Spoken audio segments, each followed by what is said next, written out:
আমাদের লাউ গাছ যথেষ্ট বড় হয়ে গেছে এবং দেখুন হচ্ছে কি মোটা ডগা, কচি মোটা ডগা। এটা হচ্ছে আপনার দেখেন উপরে মাচার উপরে উঠে গেছে, একটা ফুলও ফুটেছে, সম্ভবত পুরুষ ফুল। হ্যাঁ, অবশ্যই পুরুষ ফুল। এদিকে আমাদের টিমমেটরা কিছু একটা কাজ করতেছে। আমরা তাদেরকে জিজ্ঞেস করি তারা আসলে কি করতেছে। আর তুমি আমাকে একটু সময় দিতে পারবে রোবাই? হ্যাঁ, অবশ্যই। আর কি করা হচ্ছে?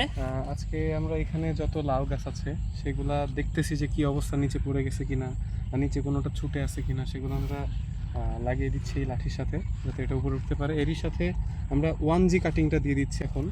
যদিও 1G কাটিং আরও আগে দিতে হয়, কিন্তু আমাদের লাউটা গাছে উঠতে পারছিল না, আমাদের নেটে উঠতে পারছিল না, যে কারণে একটু ওয়েট করছি। এবং এখানে ওঠার পরে আমরা কয়েকটা গাছে 1G কাটিং পাচ্ছিল, সেই কয়টা আমি ক্লিয়ার করে দিচ্ছি আর কি। তুমি আমাদের দর্শকদের 1G কাটিংটা সম্পর্কে একটু বিস্তারিত বলো।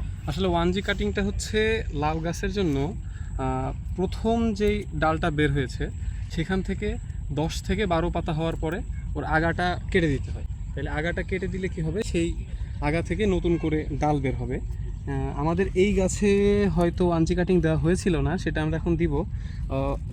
বিষয়টা এরকম যে এইখান থেকে দেখুন আরেকটা ব্রাঞ্চ বের হয়েছে, ঠিক আছে? এই 1G কাটিং দেওয়ার পরে এরকম আরেকটা ব্রাঞ্চ বের হবে এবং সেইখানে স্ত্রী ফুল আসার সম্ভাবনা 25% বেড়ে যাবে। এভাবে যখন 1G 2G 3G 4G আমরা দিব, তখন সেটা 90%-এর কাছাকাছি চলে আসবে, যে সবগুলো স্ত্রী ফুল আসবে এবং লাউয়ের অনেক ভালো ফলন হবে। কতদিনের মধ্যে স্ত্রী ফুল আসতে পারে এবং হচ্ছে আমরা মোটামুটি লাউয়ের চেহারা দেখতে পারবো বলে তুমি মনে করো? অলরেডি আমরা এই লাউ গাছটা লাগিয়েছি 20 থেকে 25 দিন মতো হবে।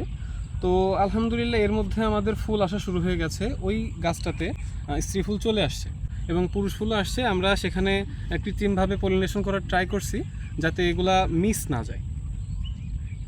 তোমাকে অসংখ্য ধন্যবাদ সময় দেওয়ার জন্য। ধন্যবাদ।